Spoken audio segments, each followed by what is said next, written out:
we then must take our space still to keep championing for public interest. Now, what is public interest is a story for another day. Because if you look at some of the matters that are taken up by Okiya Omtata, you know, it's debatable. But the fact of the matter is the Law Society still has a role, continues to play that role, whether at the national or branch level. We have the branch, Mombasa branch, which takes up active cases. Other branches take up active cases. The Solai Dam case in Nakuru, that was a matter that was taken up at the branch. As a Law Society now, in this council, we have developed a public interest litigation code that will allow any member of the society from whatever practice center or branch to take up public interest litigation. Can we do better? Indeed. But it is not our sole responsibility, and that's why I keep saying partnership is important, communication is also important. Okay, thank you for that. I believe I can now open it up to our audience here. They have lots of questions for the candidates, and this is how I want to do it. When you don't need to stand up, just give us your name, who you're addressing your question to, and please keep your question brief, and remember, only one question. I'll start on my right here. Please begin. Hi, my name is Linda Bonyo from the Lawyers Hub, and I'm going to ask a question that touches on law and technology and access to justice. You answered the question on HEAL, and I believe the HEAL statistics are correct. People go fast to their family members to get legal advice because, one, lawyers are expensive. How do you fix the resource question that members of the public can actually afford lawyers? How do we do it? And I have two sort of commitments that I would require from you. One, is it possible to amend the advocate's remuneration order to ensure that people who are actually doing pro bono work as lawyers and charging very minimal fees and on standardized sort of forms and templates like that are available online now, that they don't get charged the same, we don't penalize them for doing pro bono work? Two, how do you also ensure that there's space to play with innovation within the Law Society? I know of an innovation group in Nairobi. You've already broken my rules. You're on the third question no, just now. One. How do you ensure you don't warn and stop young lawyers who are innovating by bringing in regulations and, you know, sort of stopping them in the middle of innovation just because of regulation? Okay. She's asked 3 questions instead of 1. The first on which I picked up was the issue of resources and why for many Kenyans they would rather go to their chief or their family member than to a lawyer because of the issue of resource. I don't know if that was a question to anyone or to all of them. Okay. I think, Bonahavi, we haven't heard from you in the last round. Can you start? Well, I think we need to address what is core to the practice of law and the general public. Why will we be considering issues as cybercrime, yet we cannot address most important issues like employment, insurance, and the terms of service of advocates? I think it's core that we get the framework of what is useful. We must have good legislation, as Linda has proposed. But that legislation must be one that will be fruitful to ensure that we're able to protect the rule of law and constitutionalism. We're able to expand the practice environment before we venture into new areas. For instance, the one that Linda Bonyo specializes in. Okay, and how do you then answer the question of resources, which is the barrier for many Kenyans to accessing services like those you provide? Well, as we've indicated much earlier in our submissions, those who can afford legal services will get them. Those who cannot afford legal services, there are avenues to enable them access legal service at whatever level. Okay. Advocate Chigai. Thank you very much, Wahiga. Allow me to address this question using the statistics which have already been done on how many Kenyans currently are employed, or how many Kenyans have a constant income. And it's sad to note, maybe just about 3 million. From the survey that was earlier done in 2010, it was about 2.5. I can project and say, let's say maybe we have another 500 Kenyans who've now been employed or who have a source of income. Now, when you look at that compared to the total population in this country, I can tell you for a fact that is a very small fraction that can afford legal services. And with that in mind, or any other professional services, including medical. So for us to be able to address the issue of resources, then we have to address the issue of poverty in this country. The question then is, how do we address the issue of poverty in this country? It sounds like you're posing a question to the president and government of the country. Exactly. And one of them, and the government is trying, you know, in terms of the kind of policies they're trying to put in place to achieve this. Okay. The 4 pillars that the president is currently pushing to ensure that we have industrialization, the youth are employed. You're not passing the buck, I hope. I'm not passing the buck. Okay. I'm trying to answer this question. You will realize it has been very slow for us to have the youth employed. Okay. That is where the problem is. Okay. Now, as we LSK need... president, because you will not have the luxury of going to be the president unless that's your ambition later on, what would you do to address what she's talking about, the resource issue?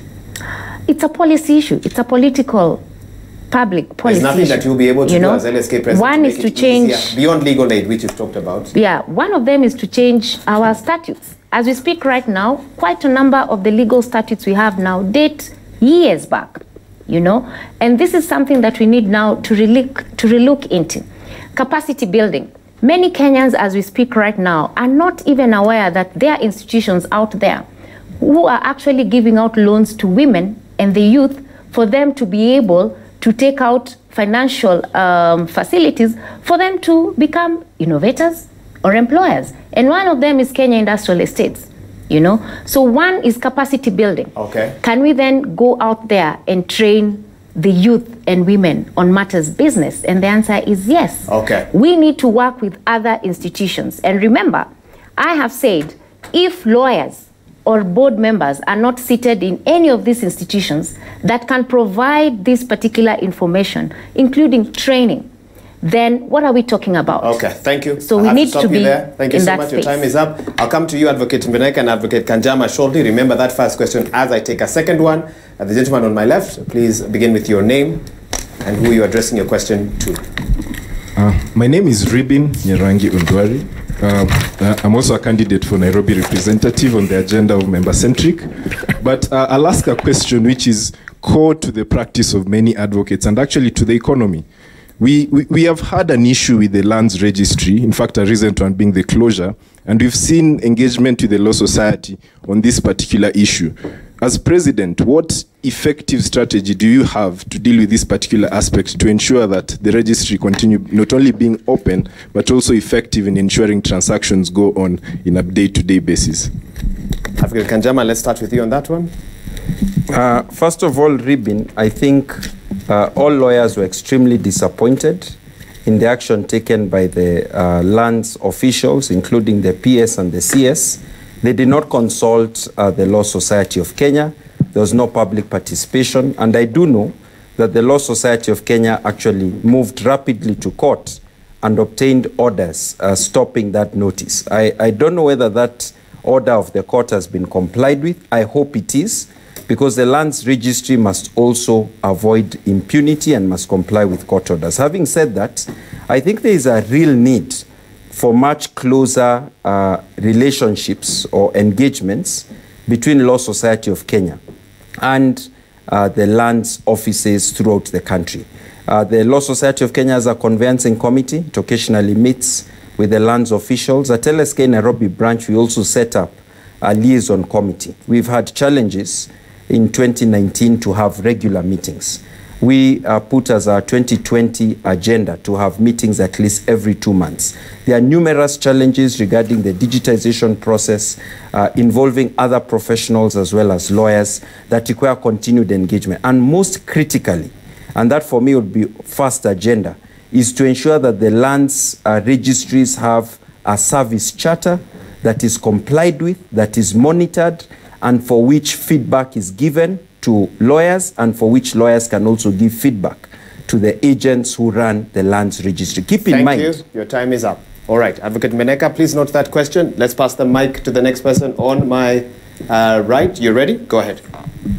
Thank you, Wahiga. I am Ms. Ingati Eileen Aluso, and I am here to interrogate these candidates because I am a member of the Law Society of Kenya, and also if the members of the society decide to vote for me as a Nairobi representative, I will have to work with one of these 4. So my question to the 4 of you is this. Section 4K of the LSK Act says that we need to create a level playing field for all advocates in the country to be able to earn a living. That is paraphrasing it. So my question is how will you make that a reality for us practitioners, keeping in mind that we have firms that have been around for very many years, we have startup law firms, we have members who are in-house employed in various institutions and organizations, yet we are all here trying to earn a living and practice law in our various capacities. Thank you. All right, Advocate Madeka, I think you have 3 questions to pick from. I don't know which one you choose to answer. How much time do I have? 1.5 minutes. Okay, quickly on the issue of tech. I think tech solutions are here to enable us access justice. This is something we've seen in partnership with the Judiciary, in partnership with Linda's organizations such as Legal Hub. Funds exist for these solutions. The Judiciary is also digitizing. So we must get on board with technology to find solutions. It should not be stifled. It's something that should be encouraged. Lands registries, we must keep pushing for transparency. The lands central registry is the biggest problem. If you go to the counties, you will not find as many problems. The opaqueness and the lack of a transparent procedure is what is ailing that particular registry. And we must keep engaging in that manner.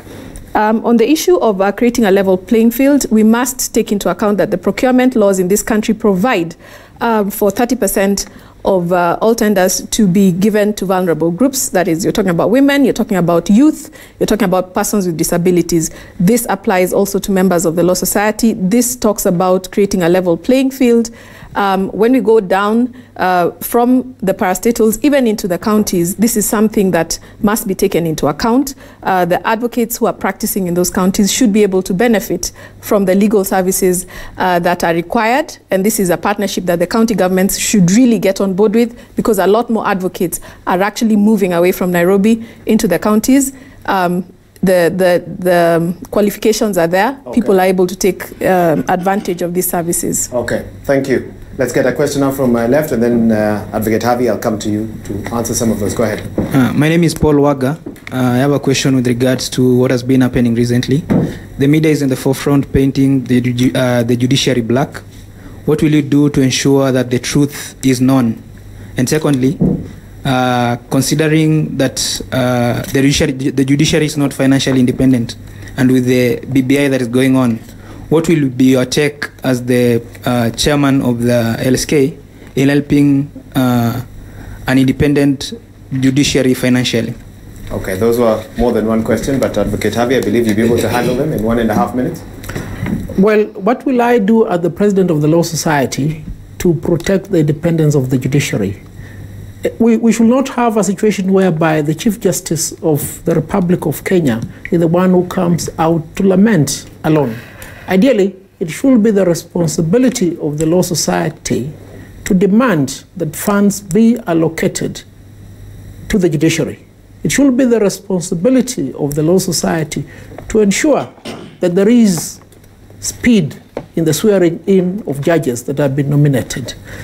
But more importantly, in particular to this environment where we're going to implement the BBI report, we need to see what have we as the society said about the judiciary. You say implement the BBI report because it has already been passed, or? No, the BBI report, the BBI report is supposed to be implemented. There will be legislation that will be put into place to actualize what has been recommended in the BBI report.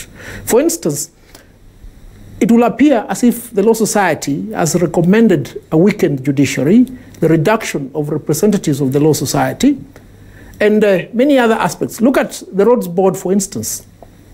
We have reduced the number of lawyers there. Look at the Kenya School of Law. We have reduced the number of lawyers there. What are we doing to the rule of law and constitutionalism?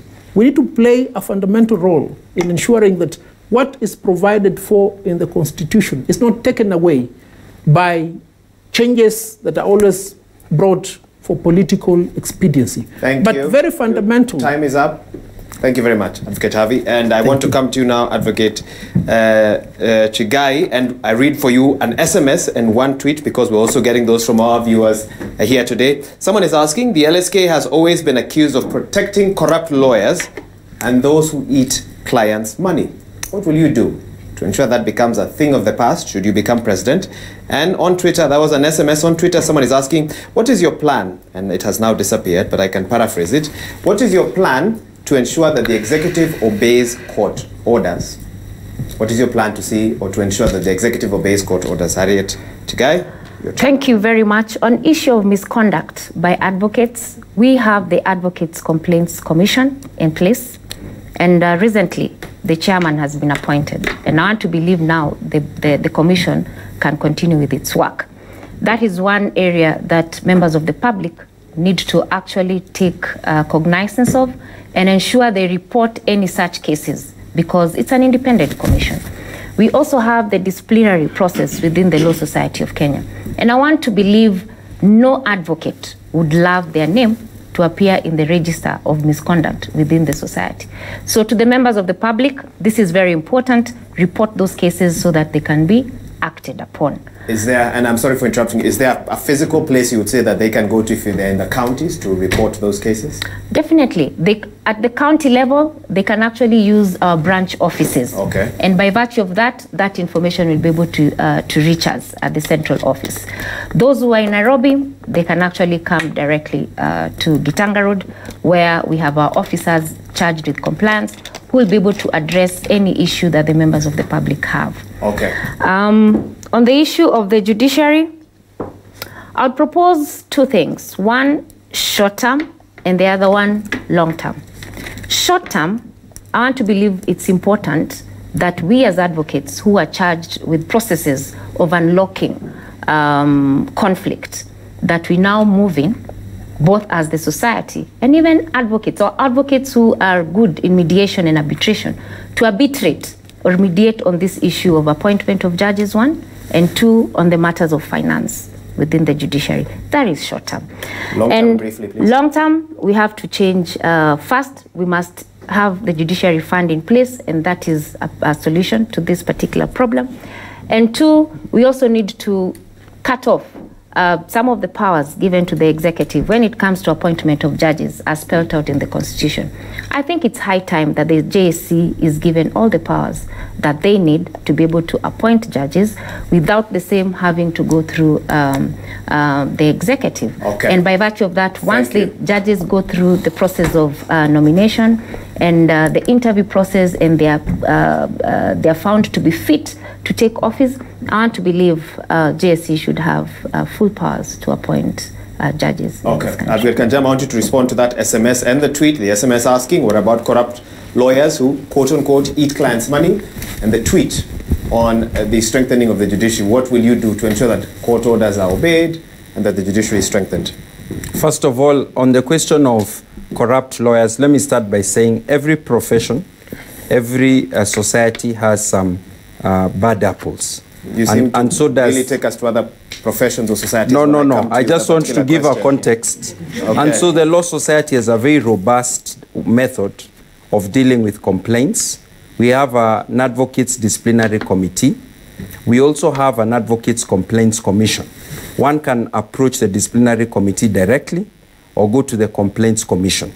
There are also ways in which you can engage the Law Society of Kenya, either through the national office or the branches, to deal with complaints by members of the public. So what we need to do is to educate the members of the public on the mechanisms that are already existing, that are working, but that need some improvement in dealing. For example, can you educate them now? One, what is the threshold for blacklisting a lawyer or any complaint? The role, and how can members of the public publicly receive that information that so-and-so has been blacklisted or struck off the role, and for what reason?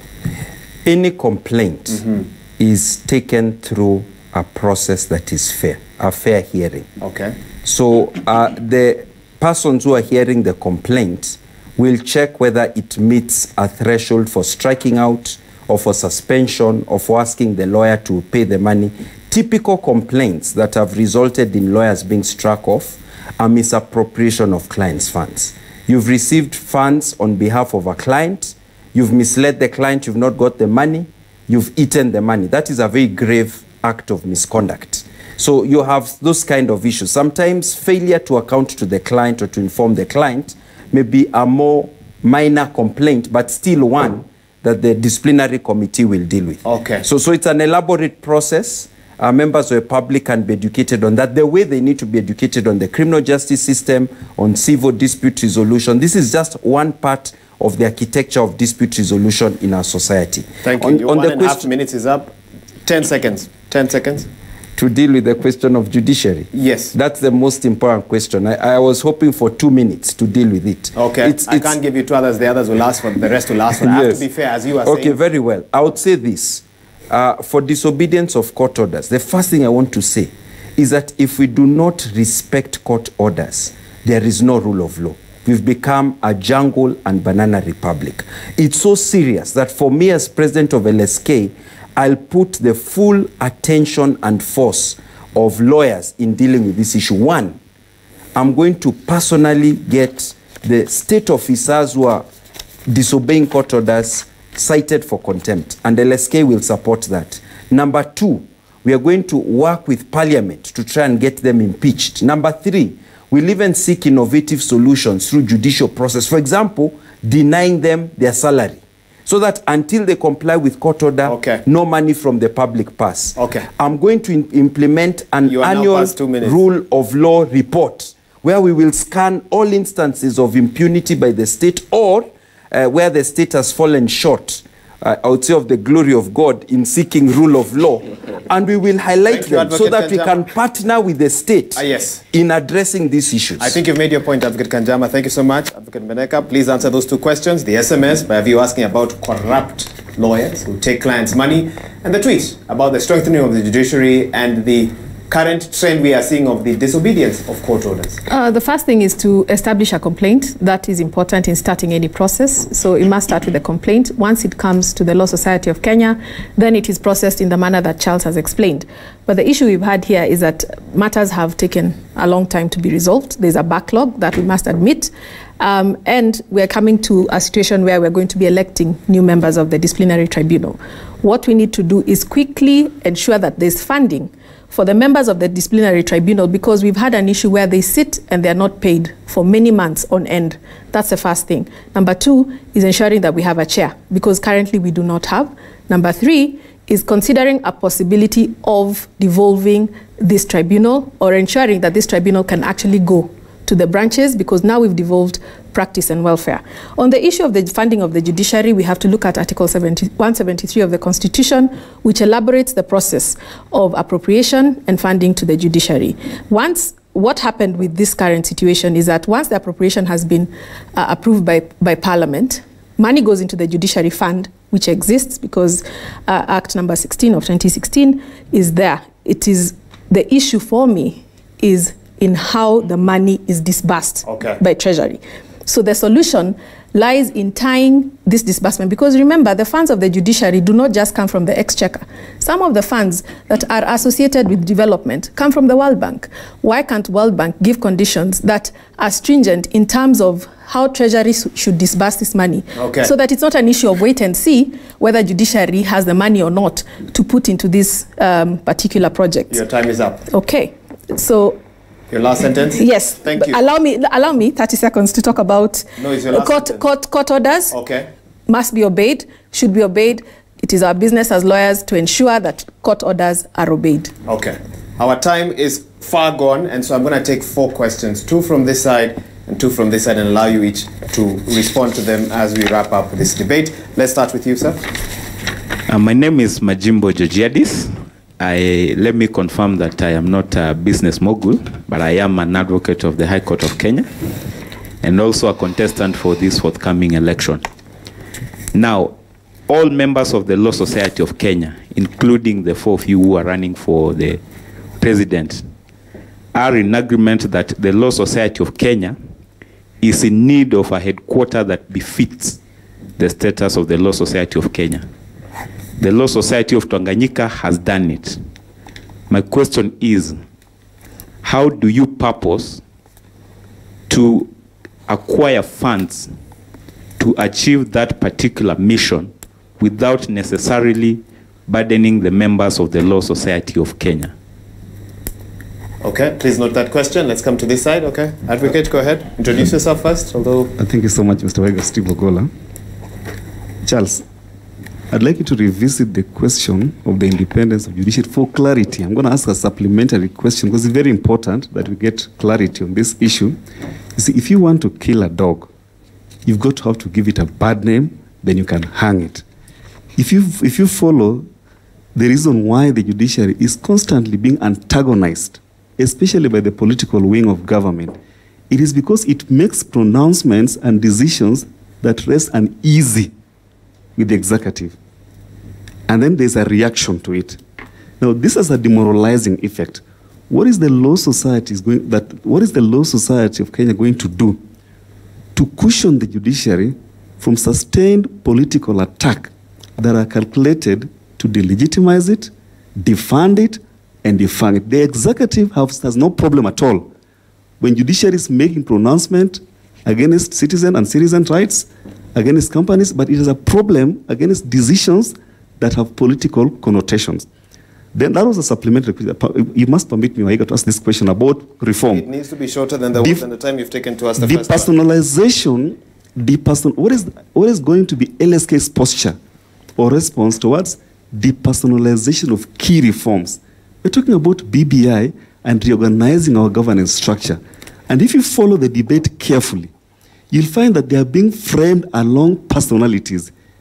If this political leader supports it, there is a ripple effect.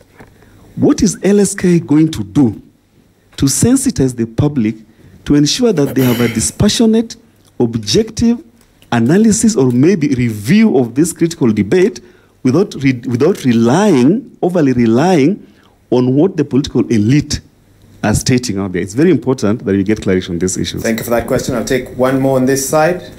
Go ahead and please start with your name. Good evening. My name is Asunta. I would love to ask, what mechanism do you intend to use to promote the alternative dispute resolution to avoid the cases, to avoid the unnecessary traffic in our courts? Thank you. Thank you. Short and to the point. And one last one on this end. My name is Anthony Nkubi. I would like to ask about the ongoing process of the BBI.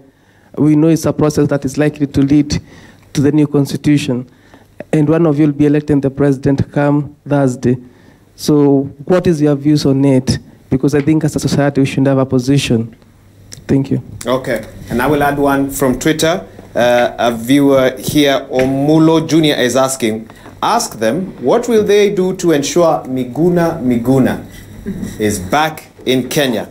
And why haven't they spoken or tweeted about it? At least that is according to this Twitter user. All right, Nelson Harvey.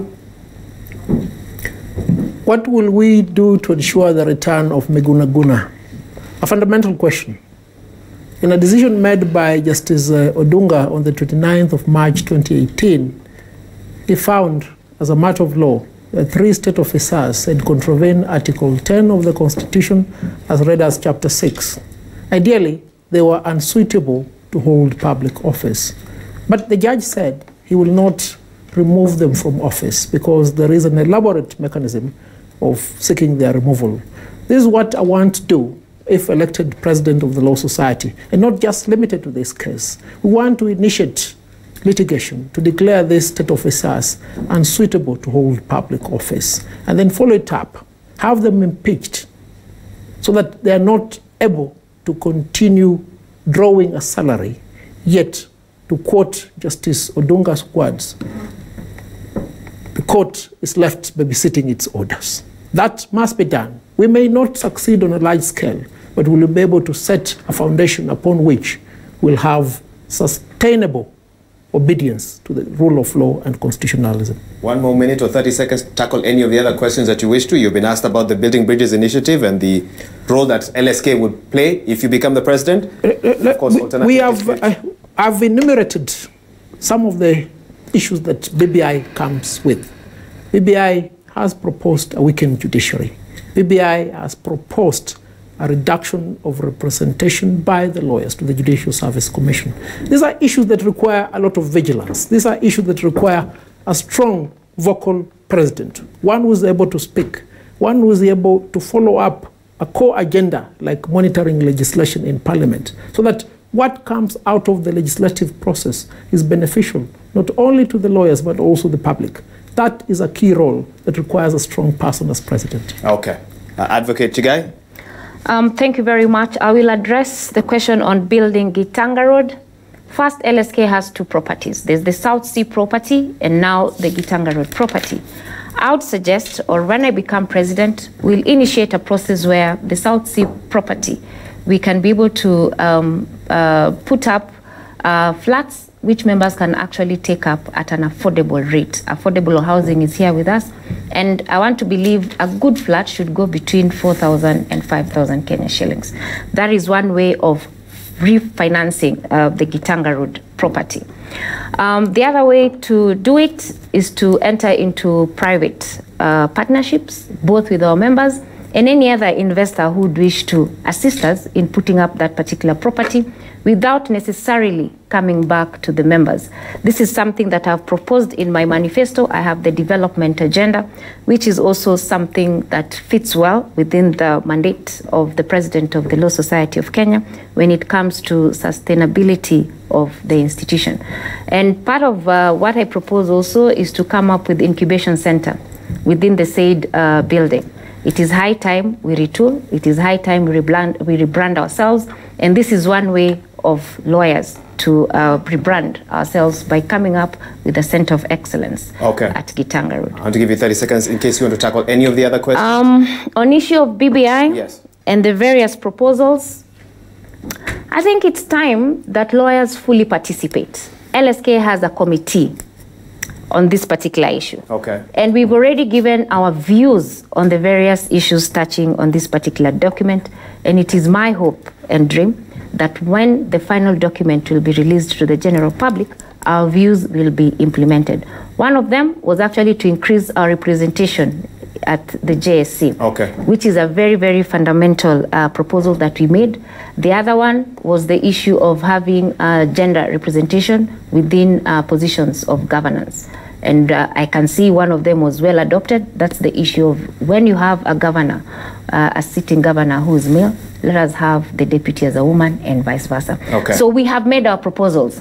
And one way of us to be felt by the common mwananchi is to work very closely with the members of the media, the fourth estate, so that a number of the issues that we are actually dealing with will be able to be positively projected within the public space. And that is one of the proposals that I wish to have.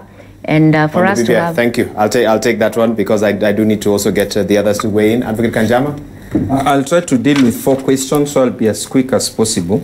The first was from Steve Ogola. What will LSK do to cushion the judiciary? The Constitution is very clear that there are 2 fundamental qualities of well-functioning judiciary: independence and accountability. Independence includes institutional independence as well as decisional independence of the individual judge. So there are various mechanisms that must be put in place. One is that LSK needs to come out with a very strong voice when we feel the judiciary is being delegitimized. We need to engage in getting the judiciary its independent judicial fund. We need to ensure that financial issues of the judiciary are not tied to the whims of the government of the moment.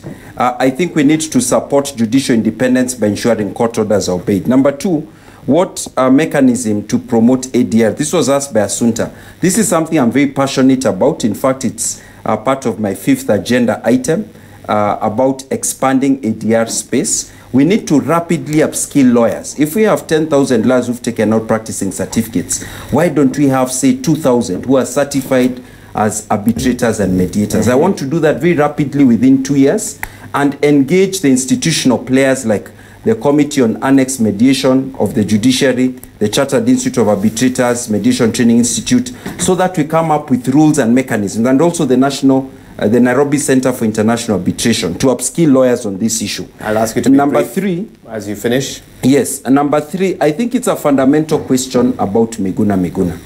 I was at the forefront as Nairobi branch of leading the Yellow Ribbon campaign when court orders were first disobeyed in the case of Miguna. I'm waiting. In fact, I'm looking forward to when members can vote me in as president and I take office so that I tackle that issue head on. And I think I will not rest until those court orders, they are numerous on the case of Miguna, are upheld. And if they are not upheld, heads will roll in public sector. Finally, on the question of lawyers being expensive, this is a genuine issue. It is true of various professions. I like to give context. I think one of the things we need to do is to really robustly strengthen mechanisms like legal aid. I took a case to the Supreme Court recently to try and establish an office of public defender in every court in the land. This would be peopled by lawyers who would assist members of the public, because this is under Article 52G and H of the Constitution. Unfortunately, the case on a technicality was sent back to the High Court. So I'm going to pursue this very strongly. And let me tell Linda that the Advocate's Remuneration Order does not need to be amended for pro bono work. Pro bono work can be done with our current mechanism of advocates' remuneration. Thank you, Advocate Kanjama. And Advocate Mbeneka? I think Steve asked a very pertinent question, and it's important for us as a country to appreciate that a lot of resources have gone into the document that is now being discussed in the public space. For me, the issue is about process, and the question about depersonalization of the BBI from the political process must be taken into context. Those who are pushing that agenda are representatives of the public, but as a society, we have a responsibility, because we have a responsibility under Section 4 to advise the public dispassionately about the provisions of the BBI. Actually, the LSK went and gave views on and gave a paper on the BBI, and those have been adopted in the report. So for us, we have a responsibility, and as president, I will ensure that we continue having this process, because if you look at Punguza Mzigo, for example, it went through the county assemblies, and there was public participation. What the point I'm making is this: public participation must be real and not just on political podiums. So we have a responsibility as LSK in as far as that is concerned. You have another 1 minute. Go on ahead. The issue of building LSK property, we must not go down the route of the IAC. We spent 54 million shillings. We are still refunding members, those who have applied for a refund. This must be a voluntary process. This must be a process that is well interrogated, taking into account all the financial implications, because we know what is happening in the construction industry. We should not take on a burden that we cannot afford. On the issue of ADR, as provided in Article 159 Assunta of the Constitution, this has been embraced fully by the courts. It is up to us as members of the Law Society to ensure that ADR is taken up, not just at the National Level Committee, which is headed by Mr. David Njoroge, but even at the practice and branch centers, considering that practice and welfare have devolved to the branches and the practice centers. And finally, please. And finally, on the issue of court orders, this is something that is very dear to me. Personal responsibility must be borne by the officers responsible for not ensuring that Miguna is facilitated, because the issue is about his facilitation to come back into the country. That is the loophole that the government is taking advantage of because of the red alert that was issued. This must be done away with, and as president, I will continue raising my voice on this issue. I have lent my voice on this issue of disobedience of court orders. Thank you so much for that. As we wrap up this discussion, I want to give each of our panelists this evening a chance to give their parting shot. In 30 seconds, why would you tell all the advocates who are watching this program tonight that you are the best woman or the best man to take over the LSK presidency for the next 2 years? Advocate Havi, I'll start with you. Friends, we have a legislature that is emasculated at all the three levels: the Senate, the National Assembly, and the county assemblies. We have a judiciary that is weakened. It is not empowered on account of finance. It's not empowered on account of human resource. Orders are not obeyed. We have a law society that has been described as moribund, beholden to the state and with a cozy relationship. We desire change. Everywhere you go, you hear of quests for the return of the lost glory of the society. It is me, Nelson Harvey, who has the potential, the wherewithal, the noise, the action to return us to the lost glory. Thank you so much, Advocate Harvey. Advocate Chigai, you have 30 seconds, and I am timing personally. Go ahead. Thank you very much, friends and colleagues. You entrusted me to serve you, in the capacity of Vice President of the Law Society of Kenya. It is my humble submission that you entrust me and give me the same power to serve you in the position of President. Why do I say that? LSK is an institution that sits within a particular structure, well structured within the ambit of Section 4 of the Law Society of Kenya, an institution that needs a driver who understands how this particular institution is well structured and how this institution fits into the general public and its members. I am member focused, and for that reason, I humbly seek your vote and support to sit in as your next president. Thank you. Thank you. Advocate Kanjama, 30 seconds, go ahead. Lawyers across the country, as I visited them in their offices, have said the current LSK Council is riven by internal divisions. It has been weak in matters of rule of law. Members want change, but they don't just want any change, they want the right kind of change. They want a leader they can trust. The trust matrix involves 4 qualities: character, agenda, competence, and track record. On that trust matrix, I, Charles Kanjama, believe I stand head and shoulders above my competitors. My record speaks for itself. My website, charleskanjama.co.ke, has more information. I seek to be a servant leader, to serve lawyers, to transform society, take the LSK into the 21st century. Thank you very much for that. Advocate Mbeneka, 30 seconds, go ahead. Friends and colleagues in the legal profession, anybody can highlight a problem, but it takes a leader to provide a solution. It takes a leader who is inclusive. It takes a leader who is futuristic. It takes a leader who listens and acts on the wishes of the members. That leader is me. I have provided you with a 10-vision plan for how we will drive this process forward. I have the requisite experience. I have been tested. I am firm, and I have demonstrated what it takes to lead the Law Society. Your time is up. Tomorrow, on 27th of February, vote for Maria Mbeneka, and you will not regret your choice. Thank you so much. To each of our panelists who've taken time from what must be the last stages of campaign to join us, we say thank you.